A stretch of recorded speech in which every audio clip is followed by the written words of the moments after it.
It's 5:47 a.m. The Caribbean Sea is flat and dark under a sky just beginning to bleed orange at the edges. The USS Harry S. Truman cuts through the water at 18 knots, her flight deck quiet, her escorts spread in standard formation across 12 miles of open ocean. A routine transit, another day in the Southern Caribbean operating area. Then, the watch changes everything. 5 deck down in the Combat Information Center, a surface warfare officer leans toward his screen. 3 contacts, fast movers, bearing 195, coming north at 26 knots. He keys his headset. 3 surface contacts, bearing 195, range 18 nautical miles, closing. The duty officer looks at the plot, looks back at the contacts, looks at the vector lines extending from each blip northward, converging on a single point. The point where the Truman will be in 11 minutes. He picks up the phone.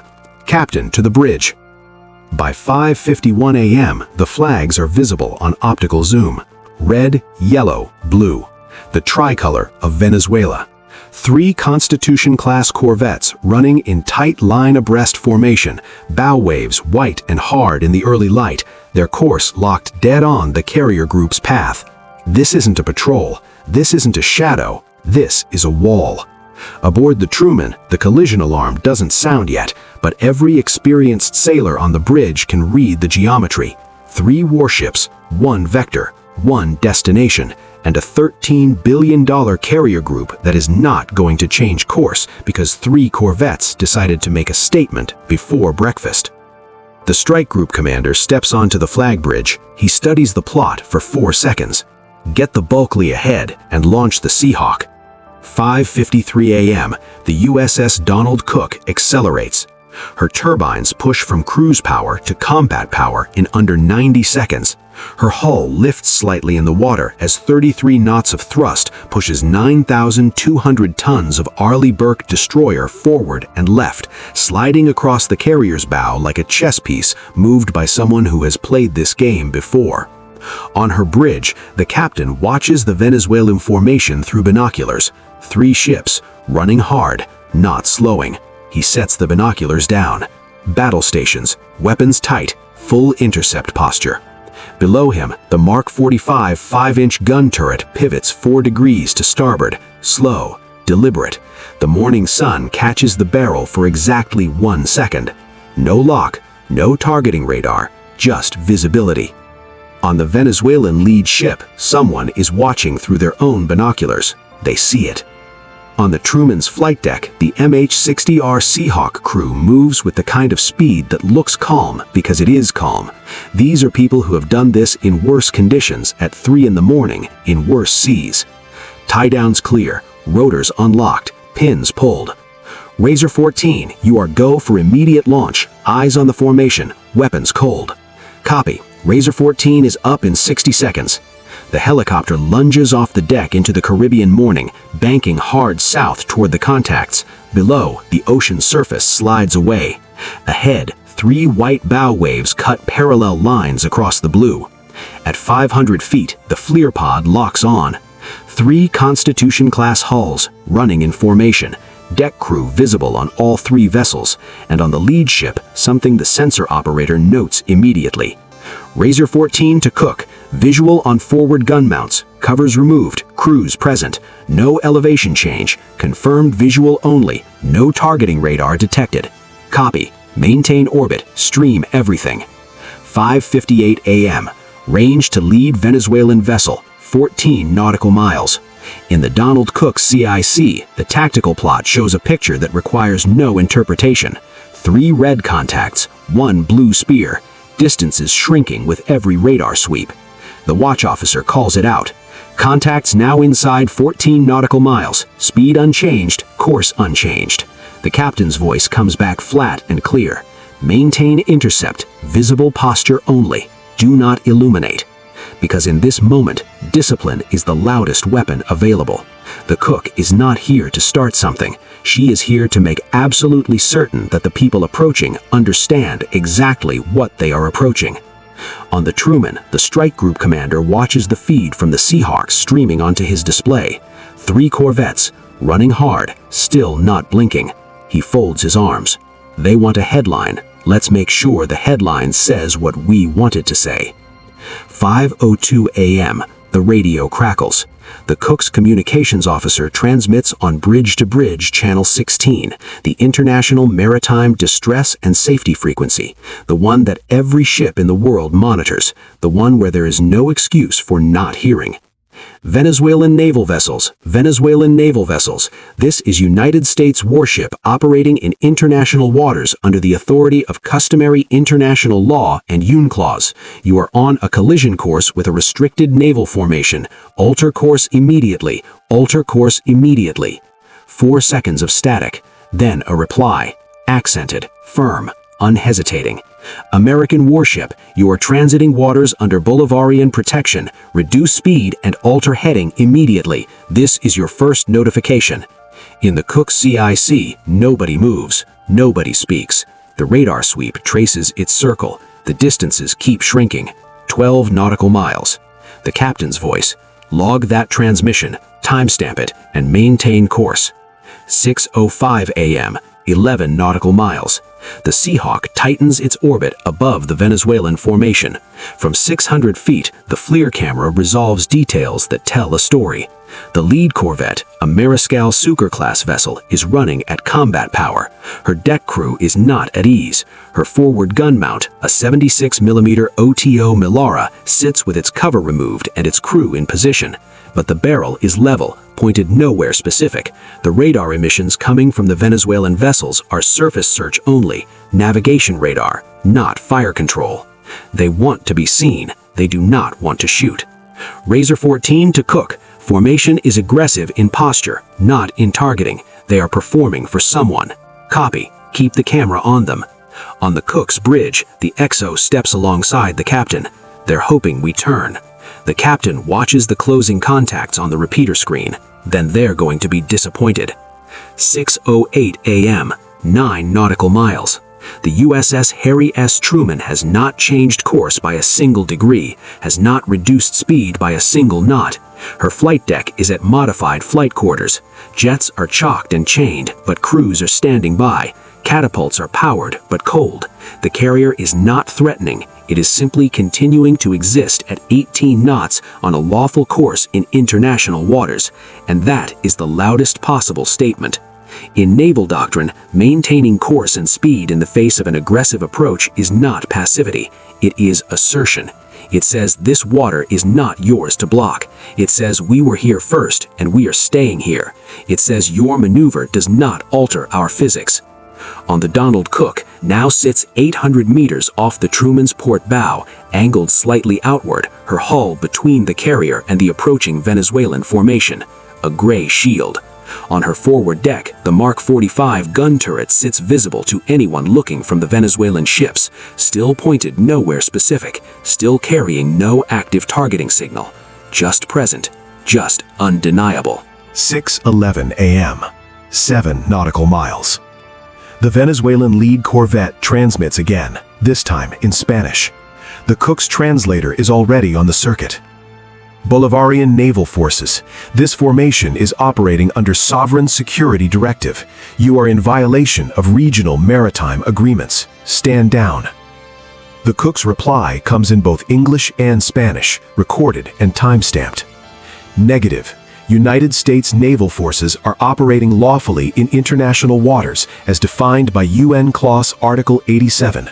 We recognize no restriction on freedom of navigation in this area. You are directed to maintain safe separation from this formation. In the Venezuelan lead ship's bridge, there is a pause. Not a physical pause. The ship keeps moving, but something in the transmission pattern changes. The next transmission takes 11 seconds longer than the previous ones. On the Cook, the electronic warfare officer notes it without saying anything. He just marks it in the log. 11 seconds. 6:14 a.m., 5 nautical miles. The geometry is now personal. At this range, the Venezuelan corvettes are visible to the naked eye from the Cook's bridge. Low gray hulls, white bow waves, Venezuelan flags snapping in the wind generated by their own speed. Their formation is still tight, their course is still locked, but something is different. The Seahawk pilot notices it first. Razor 14 to Cook, lead vessel showing slight reduction in bow wave height, speed coming off, estimate 23 knots from 26. In the CIC, the surface watch officer looks at his screen, confirms it. Contact speed reducing, 23 knots, formation maintaining heading. The captain doesn't react, doesn't celebrate, doesn't change anything.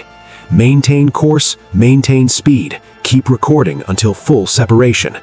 Because you do not celebrate during a standoff, you do not change anything until it is completely, unambiguously over.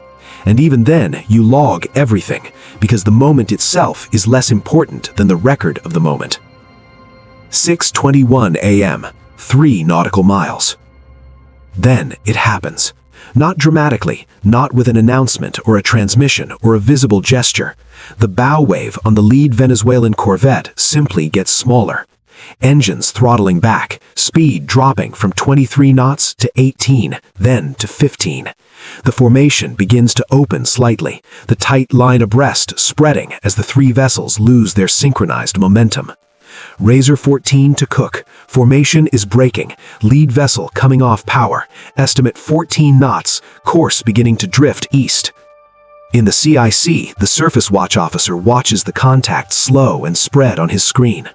Contacts reducing speed, formation dispersing, lead vessel bearing shifting east-northeast. The captain stands at the bridge window watching the Venezuelan bow wave drop away. He says nothing for 5 seconds. Then, maintain course, maintain speed, keep recording until full separation. Because you do not celebrate during a standoff, you do not change anything until it is completely, unambiguously over. And even then, you log everything, because the moment itself is less important than the record of the moment. 6:26 a.m. The Venezuelan formation is now running parallel. All 3 corvettes have throttled back to 12 knots. Their course has shifted 15 degrees east of their original heading. They are no longer on an intercept vector.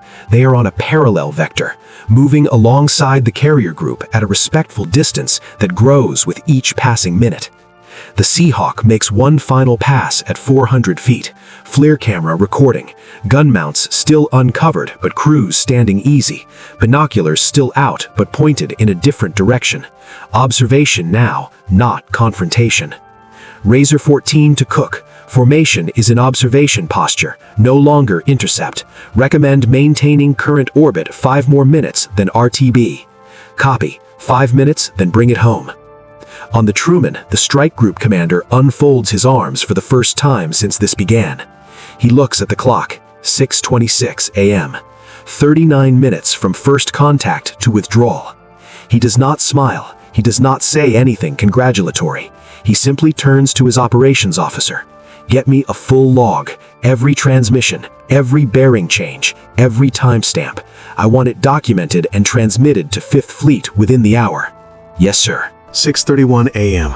The Donald Cook resumes her escort position. She slides back into formation alongside the Truman like she never left. Her turbines drop from combat power to cruise. Her Mark 45 turret returns to its forward rest position. The phalanx mounts go back to standby. On her bridge, the captain watches the Venezuelan Corvettes in the distance, now 7 nautical miles east and falling further behind with every minute, running parallel to the Venezuelan coastline like they were always going that way, like this was always the plan. He sets down his binoculars. Someone on the bridge asks the question everyone is thinking. What were they trying to prove? The captain considers it. Doesn't matter what they were trying to prove, matters what they proved instead. He turns back to the sea. That when you put 3 corvettes in front of a carrier strike group, the carrier group doesn't stop. It sends a destroyer to stand between you and the carrier. It puts a helicopter over your head with a camera. It maintains course and speed and lets the geometry of the situation do the talking. He pauses. They wanted to show their people that Venezuela stands up to the Americans. What they showed instead is that standing up to the Americans means watching a destroyer cut across your bow at 33 knots while a helicopter films everything you do. 6:38 a.m. The sea is calm. The Truman pushes south at 18 knots, her escorts back in standard formation, her flight deck returning to routine operations, tie-down crews back to work, the morning watch continuing as if the last 40 minutes were simply weather that passed. The Venezuelan Corvettes are now 9 nautical miles east and receding. Their formation is loose, their speed is steady. They will return to their base and file their own reports and say whatever they say to their own chain of command. On the Truman, the log will say it differently.